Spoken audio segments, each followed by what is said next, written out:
Lohia academy रे एक सांबादिक सम्मेलन रे right to recall पार्टीर पंचल Kumar Sharma और सोशलिस्ट पार्टीर साधारण संपादक डॉक्टर संदीप पांडे, भारतीय प्रौद्योगिक संस्थान दिल्लीर इंजीनियर राहुल निमन भाई मेहट का द्वारा प्रस्तुत ईवीएम मेसीन प्रदर्शन करी देखाइछन्ति जे वीवीपीएटी रे मतदान छपा हेले भी ताहा 7 सेकेंड पर दिशिब नाही।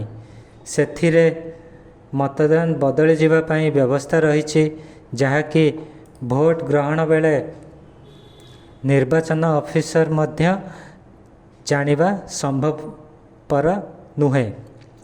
मेसीन प्रदर्शन करी देखाइले जे कदली चिन्ह रे बटन दबाइबारु वीवीपीएटी रे दुईटी चिन्ह को गला, गोटे कदली और आउ गोटे सेल को। पवन कुमार मेसीन जरिया रे भोटदान प्रक्रिया प्रदर्शन करी दर्शाइछन्ति जे जो माने एही मेसीन रे प्रार्थी नाम और चिन्ह संजोग करती सेमानंकु निर्दिष्ट भावे क्षमतासीन व्यक्ति माने निर्वाचन कमिशनर सहयोग रे व्यवहार करिपारिबे भोट चोरी करने।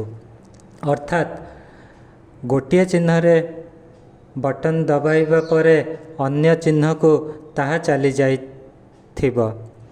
भारतर निर्वाचन कमिशन जो दाबी करुछन्ति जे ईवीएम रे कौनसी गड़बड़ संभव नुहे, ताहा भूल बोली श्री शर्मा कहिसन्ति। निर्वाचन कमिशन प्रधानमंत्री इंगित रे परिचालित हेबा पई आईन रे संशोधन करा जाई कमिशन सभ्य नियुक्ति रे प्रधान विचारपति को हटाई निजर मंत्री को रखा जाइछे। तेणु ईवीएम वर्तमान निर्वाचन कमिशन द्वारा निरपेक्ष भावे काम करिबा विश्वासयोग्य नुहे। यह एकमात्र विकल्प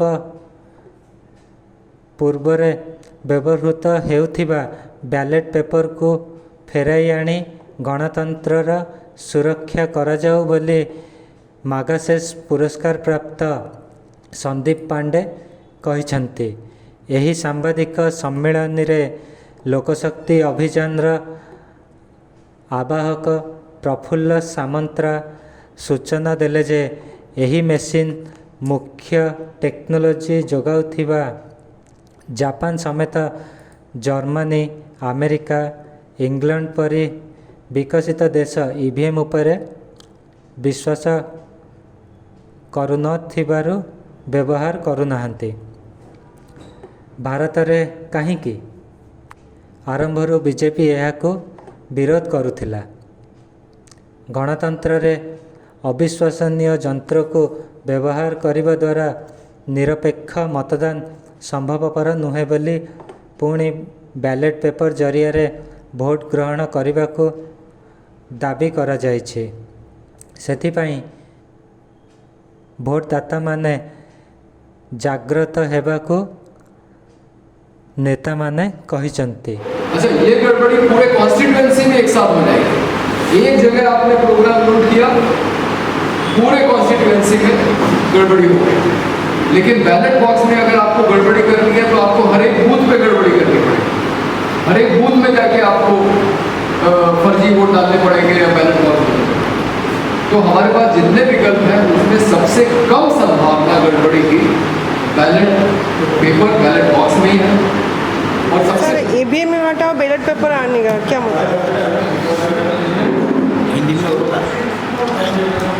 अब देखिए, ईवीएम जिस तरह इसको मैनिपुलेट किया जाता है, ईवीएम पर विश्वास हो गया।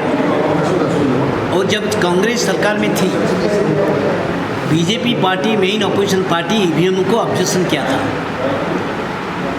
और अभी जो सरकार है नरेंद्र मोदी की बीजेपी की सरकार, वो इलेक्शन कमिश्नर इंडिपेंडेंट नहीं थे। उस समय इंडिपेंडेंट थे कांग्रेस के समय में, मगर आज मैंने इस डिवाइस में ये डेमोन्स्ट्रेट करके बताया है कि ऐसा होने के बाद में कागज़ का वोट भी चोरी किया जा सकता है। तो कागज़ का वोट चोरी हो जाएगा तो जो वोटिंग हो रहा है उसके नतीजे अलग हो जाएंगे, जो व्यक्ति कमांड डालेगा नतीजे वैसे ही होंगे।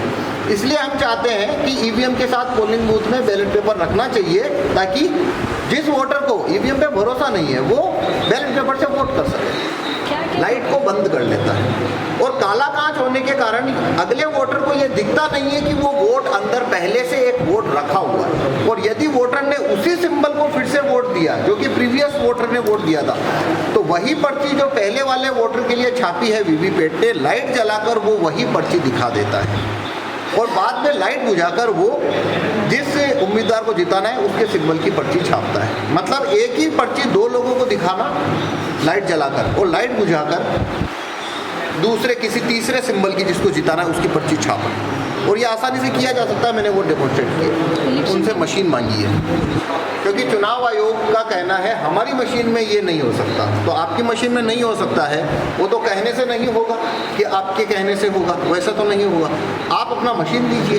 तो हमने इसकी पूरे वीवीपैट के सेट की कीमत है 38,000 रुपये। हमने उन्हें 40,000 का डीडी एडवांस में भेजा है और उनसे कहा है आप एक हफ्ते के लिए अपना मशीन हमें दीजिए, इसे सिक्योरिटी अमाउंट की तरह रख लीजिए, और हम आपकी मशीन के अंदर वोटों की इस तरीके की हेराफेरी हो सकती है ये हम बता सकते हैं। हम ये क्लेम नहीं कर रहे हैं कि वोटों की चोरी हो रही है, हम ये क्लेम कर रहे हैं कि काले कांच की वजह से ये चोरी हो सकती है और इसे पकड़ा नहीं जा सकेगा। पर चुनाव आयोग ने अपनी मशीन नहीं दी है, तो हम अपनी मशीन से ये सब डेमोन्स्ट्रेट कर रहे हैं। भुवनेश्वर स्वर्णप्रभा नायकों रिपोर्ट, पर्यवेक्षक ओडिशा।